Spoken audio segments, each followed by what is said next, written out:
Bonjour à toutes et à tous et bienvenue sur la chaîne Ingénieria. Si c'est votre première fois ici, je suis Akihari Suga et sur la chaîne, je partage avec vous mon parcours.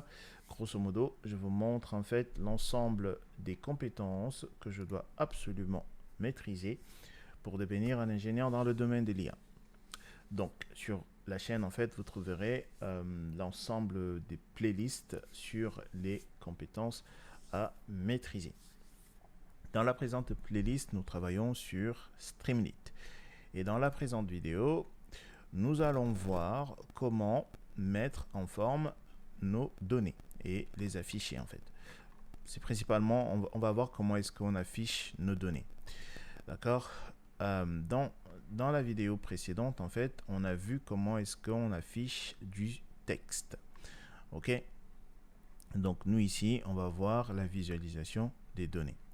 Donc on va afficher notre data frame, on va afficher un tableau statique et on va voir également les métriques. Ok, donc comme d'habitude, on va se rassurer que notre environnement virtuel est activé et on va lancer notre application Streamlit. Ok, c'est parti. Donc ici, j'ai un là, PowerShell, clic droit, exécuter en tant qu'administrateur. Alors il s'ouvre tout le temps ailleurs. Alors il faut que je fasse attention parce que j'ai le truc, on voit ma tête là et du coup ça parfois ça bloque ce que je suis en train d'écrire. Alors là je me rassure simplement, c'est pas le cas. Alors ici je vais me déplacer CD Change Directory, donc mes documents. Et après, je vais aller dans projet. Voilà, j'y suis. Si je fais ls, après, je vais me déplacer dans projet ML. Ok, très bien. Donc, je vais devoir utiliser cette commande-là. D'accord, simplement pour bypasser certaines restrictions. Ok, et je vais faire O. Ok. Maintenant, je vais activer mon environnement virtuel. Ces points, mon environnement virtuel s'appelle env, comme ceci. Après, c'est script avec S. Après, c'est activate.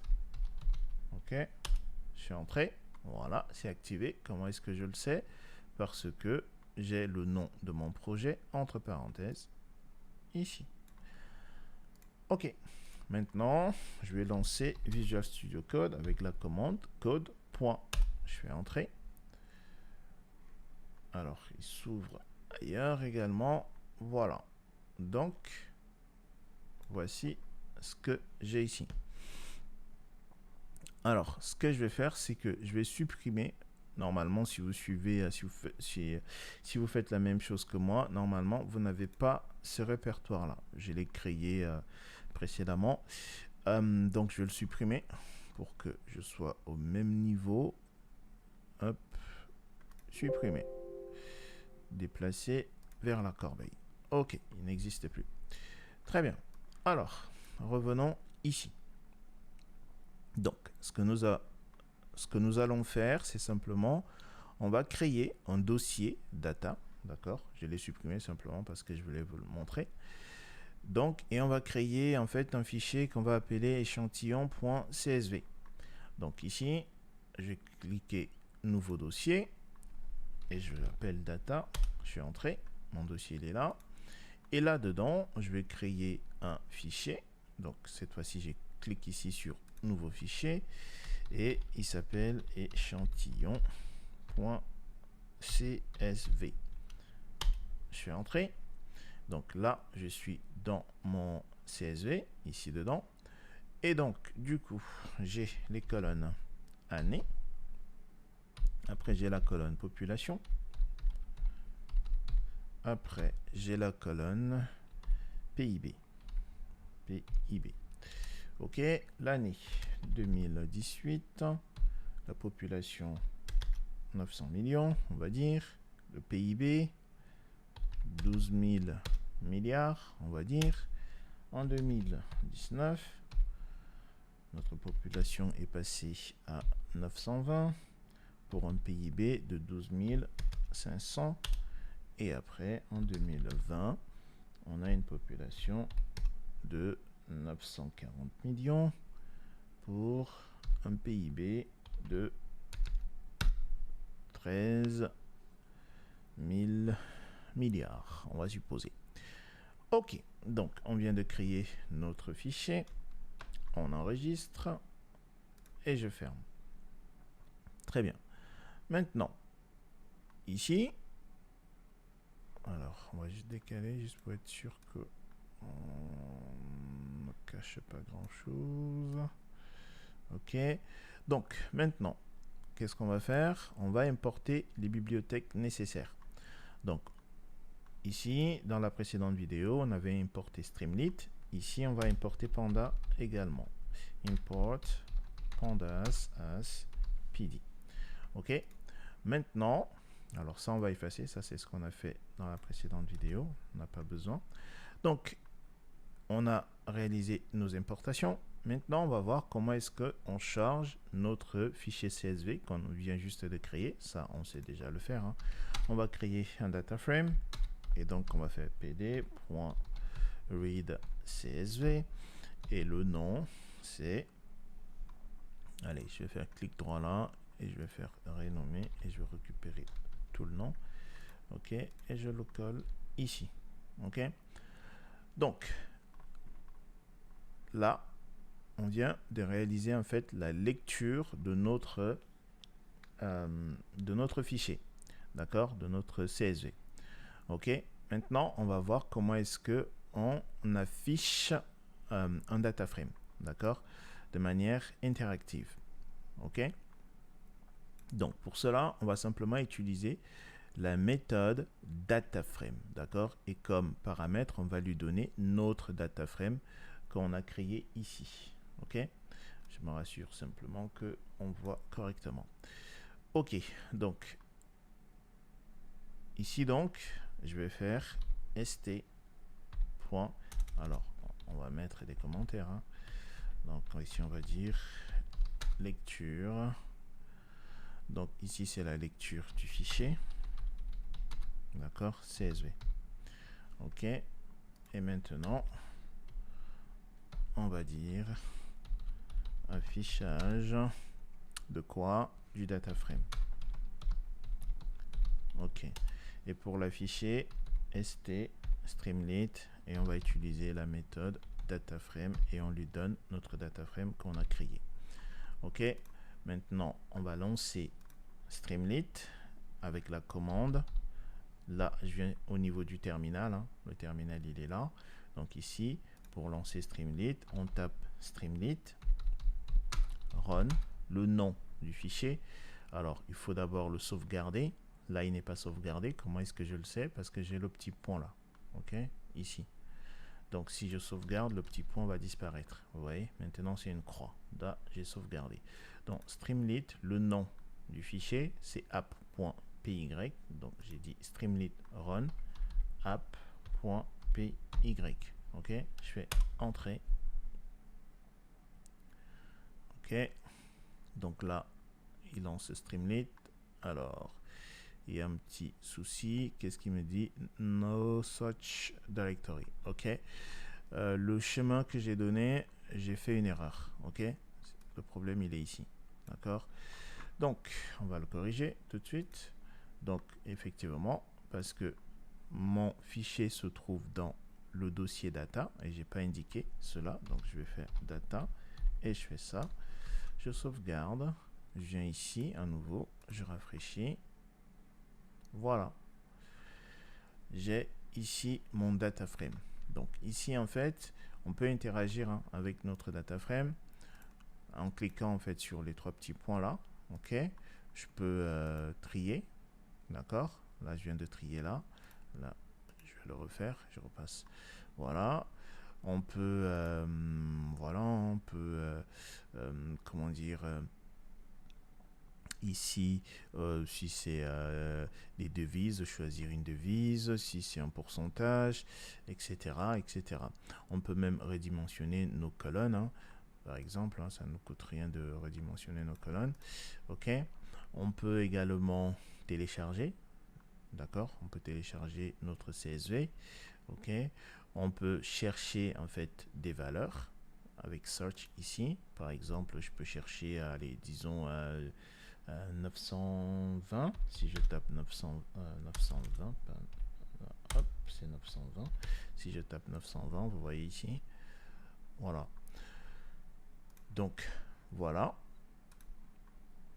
Donc ici, on vient en fait de créer notre, on vient d'afficher notre data frame, d'accord? Et on peut interagir avec notre data frame, d'accord? On peut scroller, on peut trier les colonnes, d'accord? On peut redimensionner nos colonnes, ok? Donc, c'est, il est préférable en fait d'utiliser en fait le data frame, d'utiliser la méthode data frame lorsque en fait on souhaite mettre en place un tableau de bord analytique en fait. Alors, on peut utiliser également pour afficher notre data frame la méthode write. La méthode write en fait c'est un couteau suisse, d'accord? Donc la méthode write, donc ici donc, regardez, si je change ici ma méthode data frame par la méthode write, bah, j'aurai le même résultat. Ok, je viens là. Alors, je reviens simplement juste pour vous montrer. Hein. J'ai changé write, j'ai sauvegardé, donc j'ai pas le petit point, j'ai la croix, ce qui signifie que mon script est sauvegardé. Je viens là, bah, il se passera rien pour la simple et bonne raison que, hop, voilà. Vous voyez, on peut faire ce qu'on pouvait faire précédemment. On peut trier, on peut télécharger, on peut chercher, on peut agrandir. Voilà. Donc, la question qui se pose, c'est quelle est la différence en fait entre write et data frame. Ce que je vous disais en fait, c'est que write, la méthode write, c'est un couteau suisse parce qu'il peut nous permettre même d'afficher du texte. D'accord? Donc, on peut faire ceci. Hein. Allez. Salut Zachary, également avec write. Et je viens là. J'exécute. Vous voyez? Voilà. Donc, alors, quelle est la différence entre les deux? Donc, DataFrame, en fait, permet d'interagir avec le tableau. Write, lui, en fait, il va détecter automatiquement le type de données et afficher de manière adaptée. Vous voyez, en fait, ici, là, il a détecté que ici, c'est du texte. Ce que je viens de faire là. Là, c'est du texte. Et il a affiché de manière adaptée.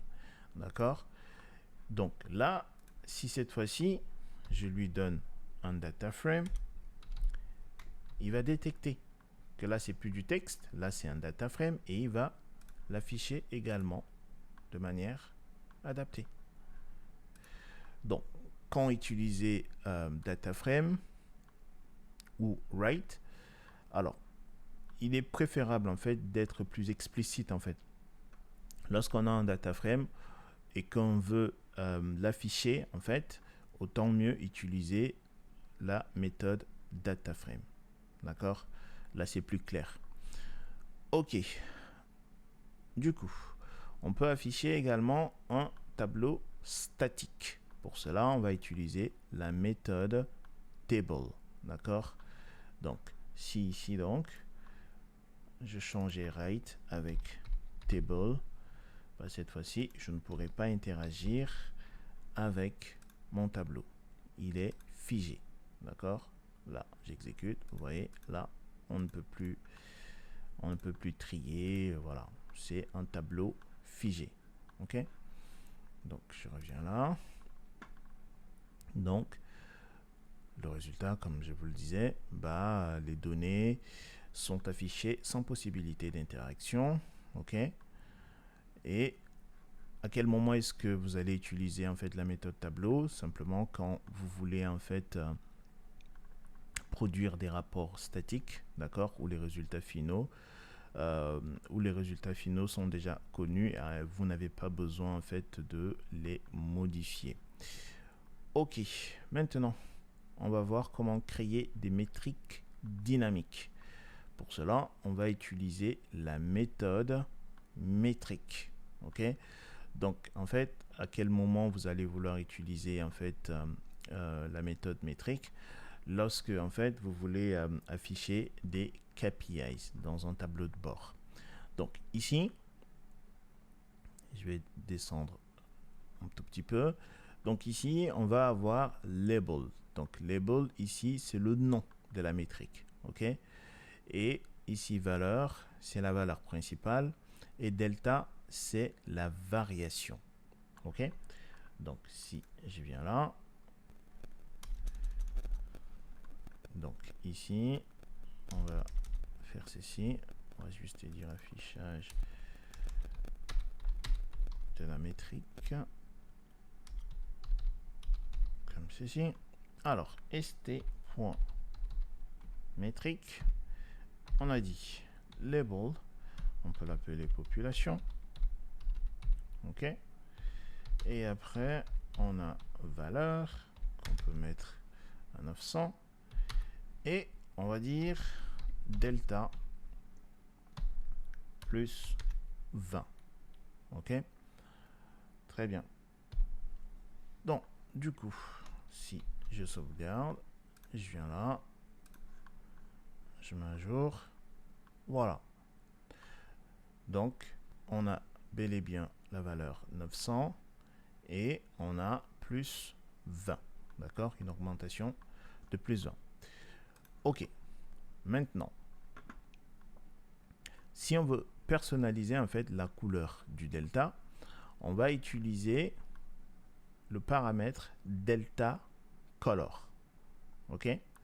Donc, quand c'est normal, ici, quand le paramètre delta color égale à normal, je vais baisser un peu, ça veut dire quoi? Ça veut simplement dire que si notre couleur ici, vous voyez ici c'est vert, donc si là le delta il est en baisse et que le delta color est normal, bah dans ce cadre là il sera rouge. Dans le cas contraire, à la hausse, comme c'est le cas ici, d'accord, il sera vert.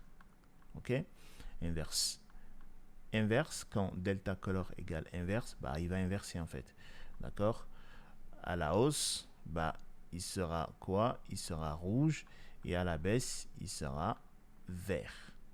Alors, on va le faire. Donc, ici, on viendra là. Donc, ici, donc, si je rajoute simplement mon delta color, il est là. Et je dis normal. Ok. Du coup, ça va pas changer. D'accord. Hop. Si j'exécute, voilà, ça n'a pas changé. Ok. Par contre, si ici, je venais à faire inverse, ok. Là, par contre, ici, bah, il sera rouge. Ok. J'ai sauvegardé, je viens ici, j'exécute. Voilà, il est rouge. Ok. Maintenant, si on va faire un petit exemple. Alors, je vais agrandir vraiment. Hein. Donc, ici, ce qu'on va faire, on va utiliser... Alors, voyons voir. Qu'est-ce qu'on peut faire? On va utiliser notre fichier CSV qu'on a créé là. On va voir en fait l'évolution de notre population de 2018 à 2024. D'accord? Non, on va regarder plutôt le PIB. D'accord? De 2018 à 2020. Ok? Donc, revenons ici. Donc, on va tout effacer. Hop. Je vais le mettre là. Et je vais dire label égale à... Allez, on va dire... évolution du PIB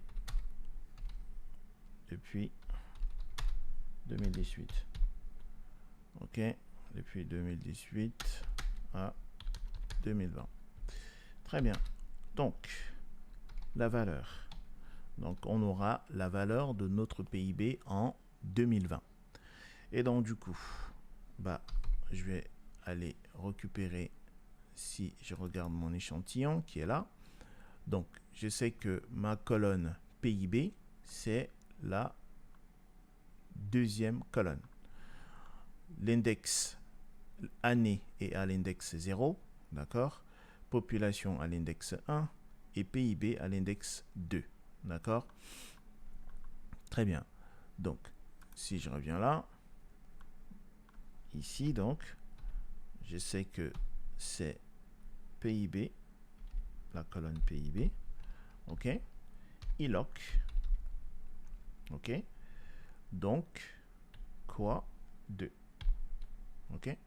Donc là, je viens de récupérer simplement cette valeur-là, ok? Très bien. Après, virgule, je vais lui dire delta. Bah du coup, alors delta, ça s'écrit comme ça. Delta, ça va être la différence entre 13 000 et 12 000.